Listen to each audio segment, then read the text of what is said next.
Hello and welcome to the video I have for covering the material in our book on section 9.6, which covers the ratio and root test.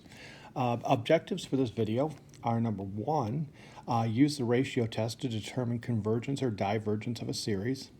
And number two, use the root test to determine convergence or divergence of a series.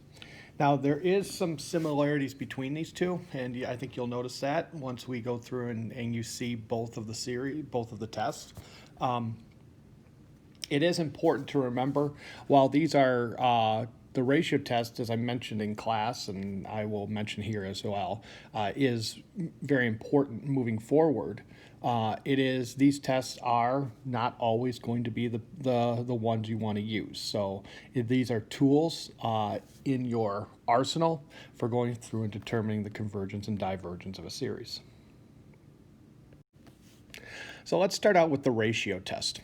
Okay, so we're going to have a series, a sub n, and it has non-zero terms. Okay, so it can have positive terms. It could have some zero terms, but it's positive and negative.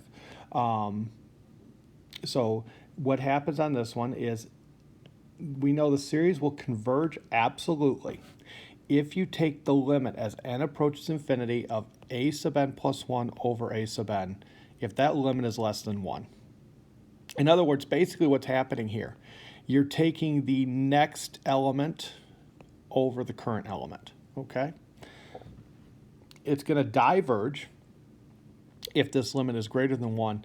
If the limit comes out to be equal to 1, then the ratio test would be inconclusive, okay? Often where, if you wanted to, if you're looking at something that's going to a lot of times end up inconclusive, if you start doing something that would compare favorably to a p-series, a lot of times that is one that is going to end up being inconclusive. Let's take a look at a couple examples. So for our first example, we're going to take the series as n goes from 0 to infinity of negative 1 to the n minus 1 times 3 over 2 to the n all over n factorial. So I set this up as the ratio in terms of the ratio test. So I'm really going to start out, the top part here is found by replacing all the n's with n plus 1. So n plus 1 minus 1 will give me negative 1 to the n. Replace that with n plus 1. I get 3 over 2 to the n plus 1 over n plus 1 factorial. All over, this whole thing here is just recopying what we have here. And now, the way I work this one out is I'll start out by going through and taking the limit, rewriting it because I'm dividing by this thing. It's real messy looking here. So I'll multiply by the reciprocal. So that's now the limit as n goes to infinity of negative 1 to the n, 3 over 2 to the n plus 1 over n plus 1 factorial times n factorial over n minus 1, or negative 1 to the n minus 1, and times 3 over 2 to the n. Now, the other thing I want you to realize on this, we are dealing with absolute values, okay? So at this point right here, I don't need to worry about the negative ones anymore, okay? Because I'm taking the absolute value, so it's gonna, no matter what happens, I'm not gonna have any negative value. I'm not gonna have any negative results. So I can drop that out, okay? That's not gonna be there. And now I just need to go and reduce this. And you'll notice we have the n plus 1 factorial and n factorial. And we know that the smaller factorial is going to be a factor of the larger. So n factorial is a factor of n plus 1 factorial. So when I reduce that, I'll just be left with n plus 1. And then the 3 over 2 to the n will cancel out almost everything except for one of these. So this problem at this point becomes the limit as n approaches infinity of the absolute value. In the top I have 3 over 2 all over n plus 1. And so if I take that limit at this point as n goes to infinity, that's going to end up being 3 over 2 all over infinity, which when we're taking a constant other than 0 over infinity, we can sit there and say this is going to end up being equal to 0. And since 0 is less than 1, I know that our series, the series that we had here, n equals 0 to infinity of negative 1 to the n minus 1, 3 over 2 to the n, all over n factorial will converge absolutely. Take a minute, review what I did, review my calculations, make sure you're comfortable with those. If you notice any questions, if you have any questions, make sure to mark them, and we'll go on to our next example.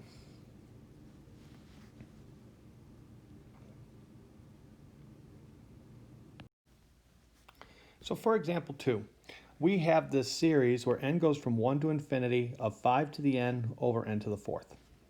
So setting this one up again, using the ratio test, it's going to be the limit as n approaches infinity of 5, and replacing the n's, all n's with n plus 1, so I'll get 5 to the n plus 1 over n plus 1 to the fourth, that whole thing over 5 to the n over n to the fourth. And now I'll rewrite that as multiplying by the reciprocal. So I now have this expression here, 5 to the n plus 1 over n plus 1 to the fourth times n to the fourth over 5 to the n. Now I can go through at this point and I can eliminate some of the common factors. In this case, the 5 to the n will go into here. I'll be left with 5 there. And so this problem now will become, this equals the limit as n goes to infinity of the absolute value of 5 times n to the fourth over n plus 1 to the fourth. Well, now I take the limit as n goes to infinity. And really, again, remember thinking back to the ideas that we had with horizontal asymptotes back in pre-calculus. You notice here the degree of your numerator and denominator are going to be the same. You're going to end up with n to the fourth. So in this case, this particular limit is just going to equal 5 times 1, which is 5. And since that is greater than 1, we know the series n equals 1 to infinity of 5 to the n over n to the fourth. This one diverges. Okay. So again, pause the video here. Make sure you're comfortable with this, with the calculations we did on this one. And once you are, we'll go on to our next test. So now we'll look at the root test. And again, like I said, you're going to notice some similarities here. Okay, so we're going to have a series, a sub n, and if this series is going to converge, absolutely, if the limit as n approaches infinity of the nth root of the absolute value of a sub n is less than 1. It's going to diverge if that limit of as n goes to infinity of the nth root of the absolute value of a sub n is greater than 1. And again, like the ratio test, if it comes out to be equal to 1, then we would say the test is inconclusive and we would have to find a different test to use. Okay, let's look at an example on this one. So in this particular problem, I have a series where I'm taking 2 to the n, or 2n over n plus 1 raised to the n power. And so I know I'm going to go through to do this problem. I'm going to use the root test. And so I'm going to set it up as the limit as n approaches infinity of the nth root of the 2 to the n over n plus 1, that to the nth power. Now, the main thing you need to keep in mind, and I should also have, so let me put those in there right now. I should have absolute value signs in there. Okay. And the same thing here. The thing that I want you to remember on this one, when you're dealing with exponent notation, an nth root is to the 1 over n power. So when I simplify this, I have a power to a power, I'm going to multiply the exponents. So this is going to equal the limit as n goes to infinity of the absolute value of 2n over n plus 1. Because the n times 1 over n is just going to be to the first power. That limit is going to end up equaling 2, so which is greater than 1. So in this case, we know that this series 2 to the n over n plus 1 to the n, this diverges.